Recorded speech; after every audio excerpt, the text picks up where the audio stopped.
but the king of all vampires, Count Dracula.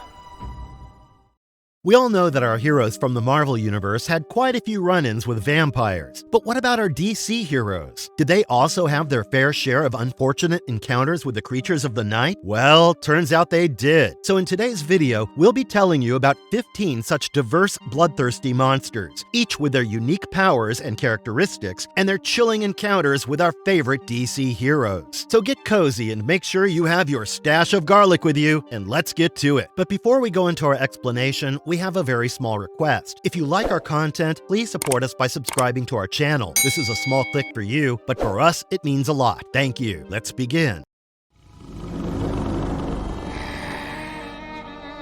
Count Dracula. Dracula. In 2005, we got an animated movie, which was the only feature-length film released for the very popular The Batman animated series. Yes, we're talking about the movie The Batman vs. Dracula. The movie begins with Penguin trapped in the Arkham Asylum. While there, he learns from another inmate about the suspiciously large amount of money hidden in the Gotham cemetery. Yep, totally normal, very legal money, which is definitely not a trap whatsoever. This money is apparently in a crypt behind a cross-bearing tombstone.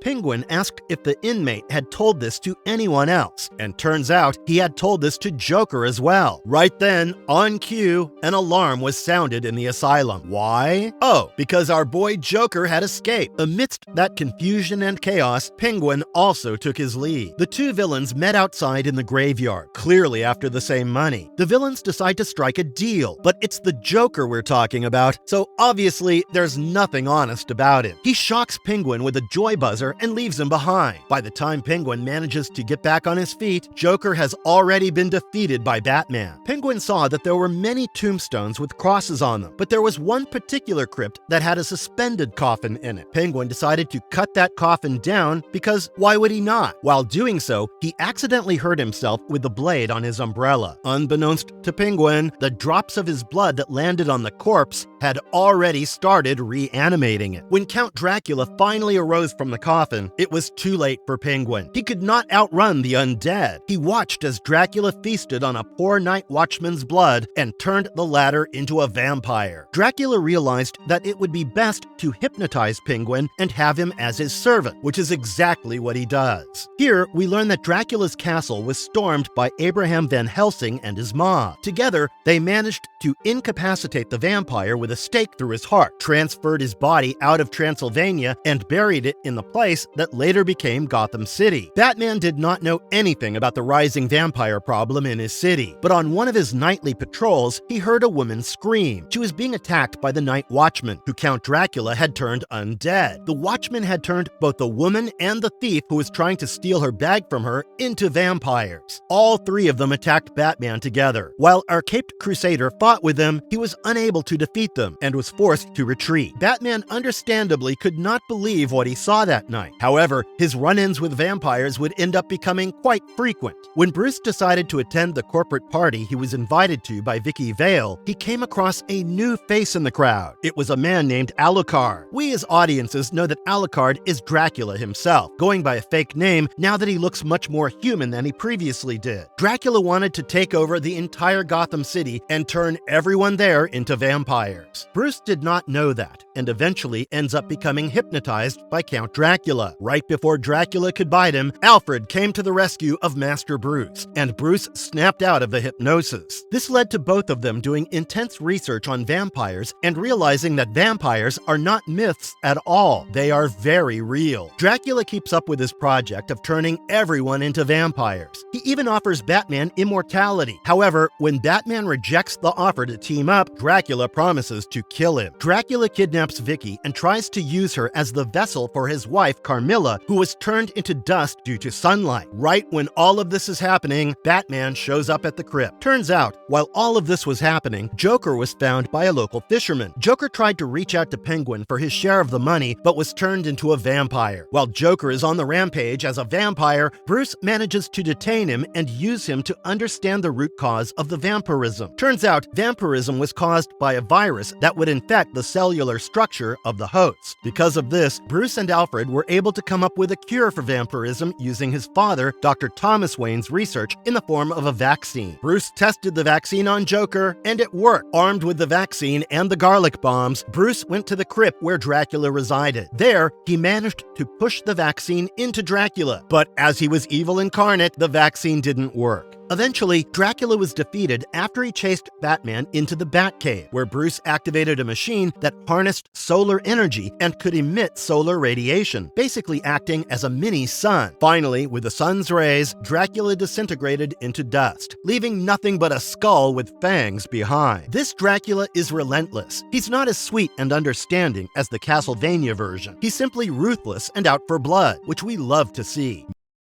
Mary, Queen of Blood. Mary Seward, better known as Mary, Queen of Blood, is the lover as well as the biggest nemesis of Andrew Bennett, introduced in the first issue of I, Vampire in 2011. In 1591, Mary was a servant girl of the aristocratic Bennett family. There, she found herself entangled in an illicit love affair with the son of Lord Bennett, Andrew. The two youngsters thought that one day they would run away together because they knew Andrew's father would never accept her as his daughter-in-law. However, their elopement never happened.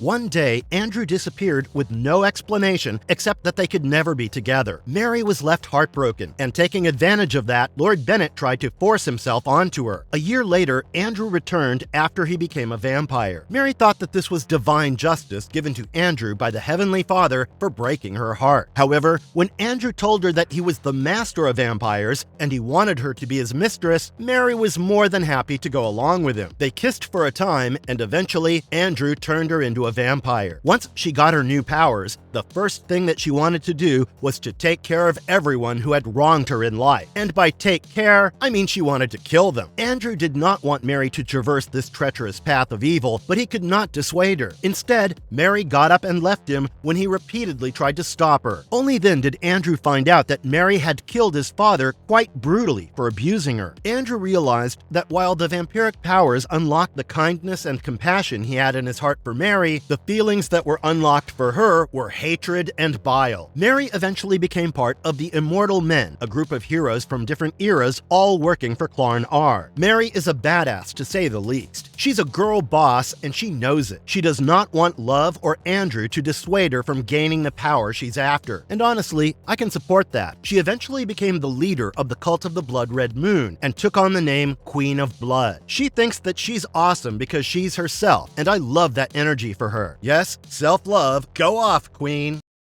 Looker. Once upon a time, there was a mousy bank teller living in Gotham City. Her name was Emily Briggs. One day, she was kidnapped by the people from a civilization known as Abyssia. These people lived underground, and for some reason, they decided to kidnap this young woman. While she fought with them to survive, she learned that she was actually a part of their race. Right then, Halley's Comet passed by Earth. This triggered a metahuman change in Emily, giving her telekinetic powers, and she became the Looker. She eventually joined the Outsiders, who had shown up to help her out when she was kidnapped. As a hero, she decided to go and help Geoforce's homeland, which was overrun with vampires. There, Rodri, a vampire, attacked Looker and turned her into a vampire. As a vampire, Looker got a few perks that one would be quite jealous of. Usually, vampires are quite weak to sunlight, but not Looker. Looker, as a vampire, is resistant to sunlight, and she can also transform herself into whatever she wants, from bats to wolves to rats to even mist. However, after she was bitten, it was found out that the entire team of Outsiders were now fugitives. See, Rodri had killed Queen Ilona, and he framed Geoforce for it, so everyone basically assumed that the Outsiders were now the killers. The entire group had to go against several adversaries, which included the new Batman, Eradicator, aliens, as well as super terrorists. Eventually, the vampires were defeated, and the Outsiders restored their good name. However, they disbanded and decided only to work out of Markovia, where Geoforce now ruled after Queen Ilona's death. While Emily is more powerful than ever before, she's still affected by the thirst for human blood that most vampires struggle with. Despite her metahuman status, she was unable to bypass that. Andrew Bennett, iVampire. Since we talked about Mary, Queen of Blood, it would be completely stupid if we were not to mention Andrew. Andrew Bennett is the main protagonist of the comic book series iVampire. He's the son of Lord Bennett, and he has quite a cute love story with Mary, the housemaid. As I mentioned before, they wanted to elope together, but they could not because one night Andrew simply got up and left. When he came back a year later, he was a vampire. After turning his lover into a vampire, he realized what a great mistake he had made because Mary had no intention of being kind. She wanted to take revenge on everyone who had ever wronged her. The final night they spent together as lovers was the night he learned of her plans to wage wars against humanity. She asked Andrew to join her and be with her forever, but Bennett refused. Mary sent 300 vampires after him, knowing very well he would kill them. This way, Mary insisted that everyone who knew them would know Andrew as the traitor of their kind. Bennett, clearly in desperate times, decided to hunt down his lover. He joined hands with Professor John Troughton, Tig Raphaelson, and John Constantine to get rid of the vampires. Eventually, they tracked Mary down to Gotham City, and Batman joined the group to help them investigate the new vampire converts. Eventually, at one point, Andrew managed to kill the main dude, the sire of the new vampires, and cure them. He almost kills Mary, but Batman stops him. In that split second, Tig beheaded Andrew, thinking that this would kill Mary too, as Andrew turned Mary, so Andrew is her sire. However, that did not happen, and instead, the great evil Cain ended up being born. He is the sire to all vampires and decided to wreak havoc everywhere he went. Eventually, Cain was killed, and Andrew was brought back to life from purgatory to maintain the balance. He joined the Justice League Dark and eventually reunited with Mary, becoming the new leader of all vampires. Nocturna. So we know that DC has had quite a few eras, right? Nocturna is present in both the pre-Crisis era and the New Earth version. However, both of these Nocturnas are quite different from one another. We will be focusing on the New Earth version more though. This Nocturna, better known as Natalia Mitternacht, is a vampire. She made her first appearance by crashing Green Arrow and Black Canary's wedding. She was by then a member of the Injustice League. She even reappeared during the Salvation Run and changed sides to join Vandal Savage. The alabaster skin that she got in her pre-Crisis storyline from Radiation is now just her vampiric skin tone. She was last seen in the pages of Trinity fighting against Hawkman. She has enhanced senses, enhanced vision, as well as the ability to psychologically torment her opponents if she ever felt like it. She's also very good with hand-to-hand combat, and like her classic version, she travels in a hot air balloon, which truly makes her unforgettable. Bruce Wayne, Earth 43. When I was a wee baby and first got into the comic book world, I always thought that Batman would have some sort of supernatural vampiric power. It would just make sense, right? I mean, his name is Batman. Why can't he turn himself into a bat and suck blood? Well, thanks to the DC multiverse, my childhood dream came true. On Earth 43, Batman was having several strange dreams at night. While doing some investigation, he learned that Dracula was actually alive and that he was creating his very own army of vampires.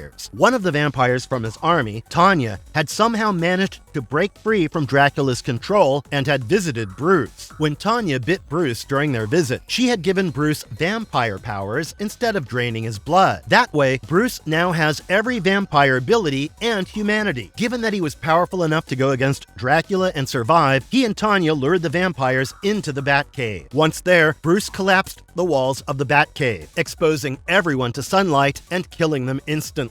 However, Dracula managed to survive that. Batman confronted Dracula and eventually impaled the latter on a tree that was destroyed by lightning. While this was quite the victory, this win did come at a cost. Dracula had managed to drain every last bit of Bruce Wayne's blood, effectively destroying his humanity. So now only vampire Batman remained, and no Bruce Wayne by his side. Despite that, Batman promised to carry forward and live on, using his powers to protect Gotham City forever. Cain. In the New 52, we're introduced to Cain. If the name sounds familiar, then yes, it's very much in reference to the biblical character. After killing his brother Abel, Cain lost his memory once he was given the mark of Cain. He was wandering out in the desert, completely lost, when he came across a woman. She was dying, and it was clear that she too had been cast down from heaven. Upon seeing her, Cain found an urge within him to feed upon her. He did not know how to fight it and eventually gave in. He drank her blood, and she rose up again as his bride, Lilith, monster of monsters. Cain and Lilith became the power couple of evil. They spawned many vampire children and eventually came across a cult of vampire hunters. Lilith lost her mind to anger and turned into the first ever beast. She thought she had killed all the vampire hunters when, in reality, some of them had escaped. These vampire hunters who survived Lilith's attacks founded the Order of the Van Helsings. Cain and Lilith lived out their lives like monstrous monarchs until one day everything came to an end.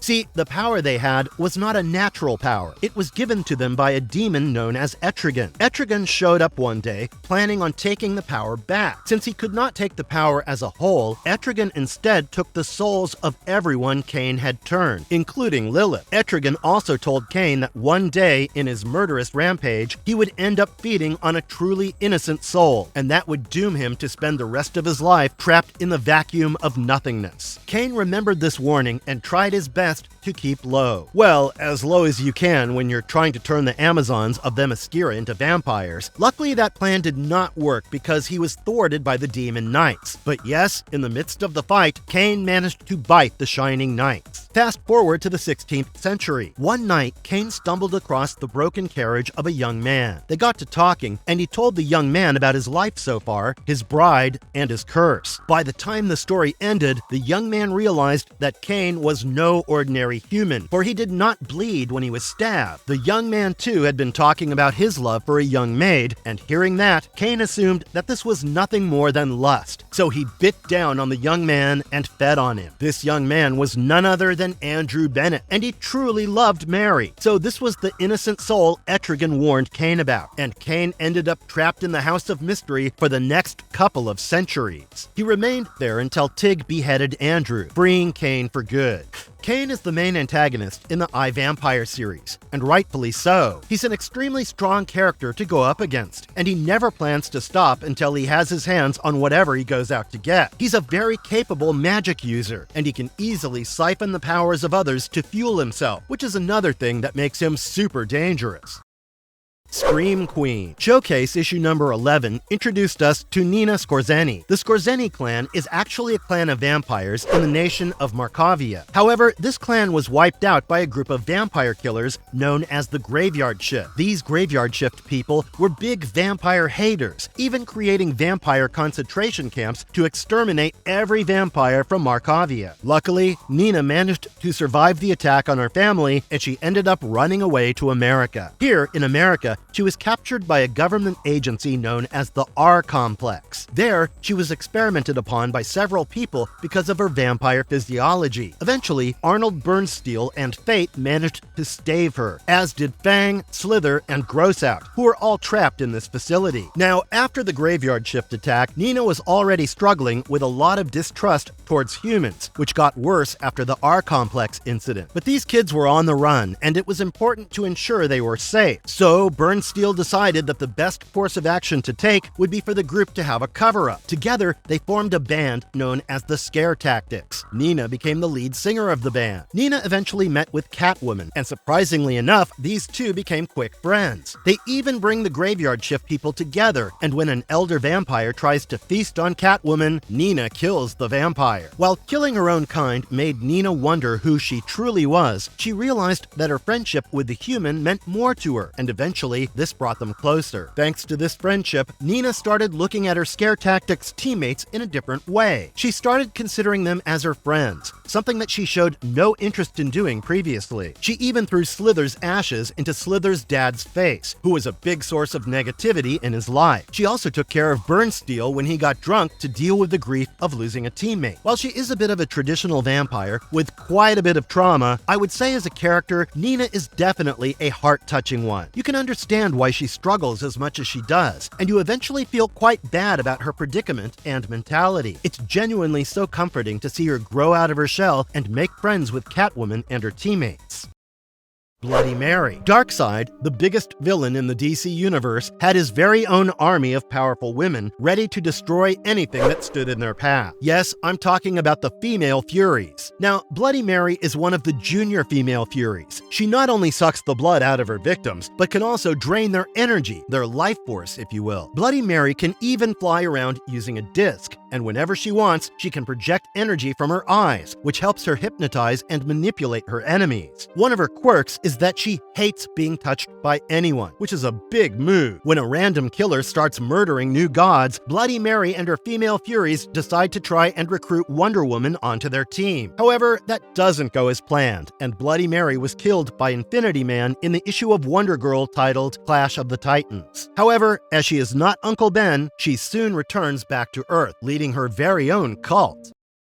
Lord Crucifer. Despite how goofy the name might sound, Lord Crucifer is actually a real character from the DC universe who was introduced in the 94th issue of JLA. See, thousands of years ago, there was something known as a 10th Circle. This was a cult that was immortal. Obviously, as you can guess, they were vampires. They usually target young, impressionable people and feed on their souls. When Queen Hippolyta of Amazon learned about them, she banished the entire cult to another dimension. Over the centuries, this cult has been figuring out a way to return to Earth, and eventually one of them succeeded. The one who succeeded took on the name Lord Crucifer and started living out on Earth. His main goal was to eventually figure out a way to create their very own vampire brethren on Earth. At first, he targeted normal humans, but soon realized that their bodies were too fragile to be the proper vessel for vampire life force. Eventually, he decided that the best people for this vampire life force would be superheroes, as they are strong and resilient. The Justice League of America eventually came across Lord Crucifer when he tried to get close to them and get them to agree to become vampiric vessels. Carnivore. In Supergirl Volume 4, Issue 11, we meet a disgruntled vampire who we know as Carnivore. See, Carnivore wanted to take control over heaven by thwarting the rule of presence. Carnivore went about it by kidnapping and holding hostage the Skakina, the female aspect of God. The female aspect of God was the main force of compassion and mercy, so obviously, by taking over that, Carnivore created quite a bit of issue. He even started turning over angels, the avatars of Skakina, to the darkness to increase his powers. However, this plan eventually failed because the Presence, in fact, did not hand over the control of heaven to Carnivore. Carnivore was defeated, and he left to create his very own in-between city between heaven and earth. Rodri. Markovia is honestly the house of vampires in the DC universe. Rodri is one such vampire who lives in Markovia. He used Queen Alona in the hopes of taking over Markovia. But when you are an advisor, you don't really get the crown on top of your head. So, to ensure he got the crown all for himself, Rodri killed off the queen and framed Geoforce Brian Markov for it. He attacked Looker and drank her blood after naming all the outsiders as fugitives. He tried to kill all of them several times, but eventually, he decided it would be best for him to move to Abyssia instead. Now, as you know, Looker is Abyssian, so he decided to take Looker for his wife. Together, they were feasting on the Abyssian when the outsiders found them. They saved the day and rescued Looker, and Rodri was killed by Geoforce in the chaotic battle that followed between them. Vincent Veloro. Up until now, all the vampires that we've discussed are of the supernatural kind. Someone bit someone, and then that someone became a vampire because of the bite. But this guy, Sergeant Vincent Veloro, is not at all the same. He's actually the first ever scientifically created vampire. The man was born in 1911 in New York City. He eventually joined the US Army, as most young men his age did at that time. However, Vincent did not have any plans to help his country. He only wanted to help himself, even if it meant betraying his country. He obviously got caught, and he was found guilty of treason. Now, the Allied forces gave him two choices. Either he could accept 30 years of sentence, or he could surrender himself to the Allied forces to be experimented upon and turned into a secret weapon. Vincent Veloro chose the latter, and that led to him being injected with a compound made of chemical components and the blood of a Mexican vampire bat. This turned Veloro into the scientific version of an undead vampire. Veloro then served in the experimental US Army commando unit known as the Creature Commandos. His other two comrades were Private Elliot Taylor and Private Warren Griffith. If you're curious about him, feel free to check out the 93rd issue of Weird War Tales, which came out in 1980s. Starbreaker. Lucifage, or Starbreaker, whatever you call him, is one of the biggest enemies of Justice League America. He's an energy vampire who loves feeding off of planetary energy. It's claimed that he is the adult version of Sun Eater. When Hal Jordan, Hawkman, and Flash were traveling back from Earth, they were contacted by Adam Strange. Adam Strange was the human protector of a planet named Ron. Once the members went there, nothing else was heard of them, which worried Superman. So he set out in search of his teammates, and he managed to show up just in time to help his friends defeat this whole army of mechanical bugs. Adam Strange then asked the heroes to save the planet from Starbreaker, who was feeding on it. Starbreaker was surprised to see the heroes, but he was more than happy to fight with them. He even broke himself apart into 3 versions of himself to gain the upper hand, but still, he was defeated. Since then, Starbreaker swore revenge against the Earthlings and attacked Earth numerous times. Every time he's defeated, everyone knows that he is not really gone for good. Given he's made entirely out of energy, it's only a matter of time before he manages to form himself again. Steak. Since Emily turned into Looker as well as a vampire, her life has never remained the same. Not everyone knew that they were the same person, which led to quite a few confusing situations. One time, her vampire clan thought that Looker could be dangerous for Emily and called a hit on Looker. To carry out this said hit, Steak was hired. Steak was a vampire who hunted vampires for a profession, so you can understand how fit he was for the job. He approached Emily at the club, and initially, Emily thought that Steak was hitting on her, but she soon realized that the situation was quite dire when Steak casually killed 2 security guards with his weapon of choice, stakes. So creative. Looker and Steak fight, but Steak manages to get away from her for the moment. Later, she was approached by Steak, who offered to team up with Looker and take over the clan together. Looker seemingly goes along with his wishes at first, only to charm him, disarm him, and then stab him in the heart with one of his own stakes. Overall, Steak only shows up in the 29th issue of Outsiders Volume 4. If he ever comes back, which I'm sure he will someday, I only hope we'll get to see more of his vampiric abilities instead of his impaling abilities.